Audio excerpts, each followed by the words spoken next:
تم نے کبھی خود سے پوچھا ہے تم جہاں بھی کھڑے ہو وہیں کیوں رکے ہوئے ہو؟ زندگی جو تمہاری تھی کہیں ٹھہر گئی، کہیں گم ہو گئی، کہیں مر گئی، اور تم نے بھی خاموشی اختیار کر لی۔ تم نے بہت کچھ سنا ہوگا، وقت ٹھیک کر دے گا، زخم بھر جائیں گے، بس صبر کرو۔ یہ سب سچ ہے، مگر تمہاری روح کو ٹھیک کرنے کے لیے وقت کافی نہیں ہوتا۔ تمہیں ایک فیصلہ کرنا ہوگا، ایک چھوٹا مگر بہرحم فیصلہ۔ میں واپس آ رہا ہوں۔ دیکھو تم نے کیا کھویا ہے۔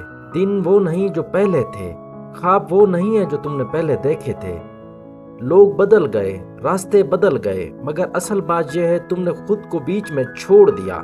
تم نے چھوٹے چھوٹے عذر بنا لیے، کل سے شروع کروں گا، پیر سے شروع کروں گا، مہینے کے شروع میں، نئے سال میں، پر یار کل کبھی آنے والا نہیں جب تک تم آج میں قدم نہ اٹھاؤ۔ ممکن ہے کہ تم نے اپنے آپ کو معاف کر لیا ہو، مگر تم نے خود کو جینے کی اجازت نہیں دی۔ یہ معافی کافی نہیں، تمہیں دوبارہ محنت کرنی ہوگی، دوبارہ اٹھنا ہوگا، دوبارہ چاہنا ہوگا۔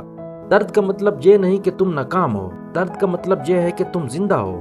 تمہارا درد تمہارا استاد ہے، وہ بتاتا ہے کہ کہاں چوٹ آئی، کہاں تم پیچھے ہٹے، کہاں تم نے ہمت چھوڑ دی۔ رو مگر پھر اٹھو، رونے سے کمزور نہیں بنتے، اس سے انسانیت ظاہر ہوتی ہے۔ جب تم روتے ہو دل ہلکا ہو جاتا ہے، مگر حقیقت یہ ہے نہ یہ مرحلہ ہے نہ یہ منزل۔ بڑی تبدیلی ایک ناگہانی دھماکہ نہیں ہوتی، بڑی تبدیلی ایک ناگہانی دھماکہ نہیں ہوتی، بلکہ ایک تسلسل ہے۔ ہر صبح ایک چھوٹا قدم، صبح وقتی اٹھنا، ایک گلاس پانی پینا، ایک سادہ مقصد لکھنا، یہ چھوٹے انگارے ہیں۔ یہ انگارے جمع ہوں گے تو آگ بن جائیں گے۔ تمہیں پوری دنیا ایک ساتھ نہیں بدلنی، بس اپنے اندر کی ایک چیز بدلنی ہے، وہ ہے فیصلہ۔ فیصلہ کرو کہ آج میں ایک کام کروں گا جو میرے دل کو بتائے میں واپس آ رہا ہوں۔ اگر تم شاعر ہو تو کچھ الفاظ لکھو، ورزش چھوڑ چکے ہو تو 5 منٹ دوڑو، تم نے کسی سے رشتہ توڑا ہے، ایک خط لکھو۔ یہ چھوٹے نقشے تمہیں راستہ دکھائیں گے۔ تمہیں ڈر لگے گا ناکامی کا، دوسروں کو کہنے کا، خود کے اندر سے نکلنے کا۔ یہ ڈر ہر انسان کے پیچھے بیٹھا ہے، مگر فرق یہ ہے کہ وہ پھر بھی قدم اٹھاتا ہے۔ دیکھو خوف کا مطلب یہ نہیں کہ تم رکو، خوف کا مطلب ہے اب جو بھی کرو تم جیتنے کے قریب ہو۔ خوف کے اندر چھپی ہوئی توانائی کو نکالو، اسے اپنا ایندھن بنا دو۔ جب تم پہلی بار ڈرو گے اور پھر بھی آگے بڑھو گے، یہ سب سے خوبصورت لمحہ ہوگا۔ ابھی قلم اٹھائے اور لکھو، میں اپنے آپ کا محافظ ہوں، میں اپنی خوشی کا ذمہ دار ہوں، میں آج دوبارہ جینا شروع کرتا ہوں۔ یہ وعدہ چھوٹا نہیں، یہ تمہارے وجود کی واپسی ہے۔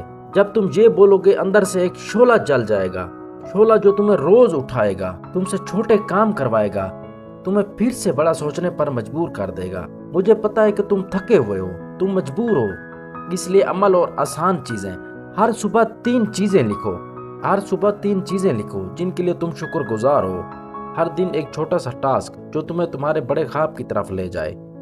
ہفتے میں ایک بار اپنے آپ سے ایماندار گفتگو، کیا بہتر ہوا کیا نہیں۔ جب گرو تو ایستگی سے بتاؤ ٹھیک ہے دوبارہ اٹھنے کا وقت ہے۔ یہ 4 اصول تمہیں راستہ دیں گے جب سب کچھ بکھرا محسوس ہو۔ یاد رکھو جب رات زیادہ اندھیری ہو تو صبح ہونے والی ہوتی ہے۔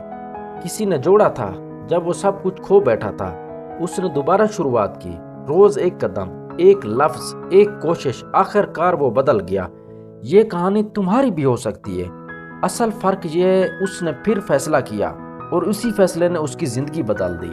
یہ سب سے خوبصورت الفاظ ہیں، مگر کل تک یہ الفاظ نہیں رہ سکتے اگر تم نے کچھ نہ کیا۔ آج تمہارے پاس 2 راستے ہیں، خود کو چھوڑ دو یا تو خود کو پکڑ کر دنیا واپس لو۔ ابھی تم سے کہتا ہوں ایک قدم اٹھاؤ، کھڑے ہو جاؤ، ایستگی سے مگر پختگی کے ساتھ۔ چاہے وہ قدم چھوٹا ہو یا بڑا، بس لے لو۔ تمہاری زندگی تمہاری سب سے بڑی سائٹ ہے، کسی اور کے نقشے پر مت چلو۔ تم وہ ہو جو دوبارہ اٹھتا ہے، تم وہ ہو جو اپنے زخموں میں دوبارہ روشنی ڈھونڈ لیتا ہے۔ خود کو واپس لو آج اس لمحے، اس سانس کے ساتھ۔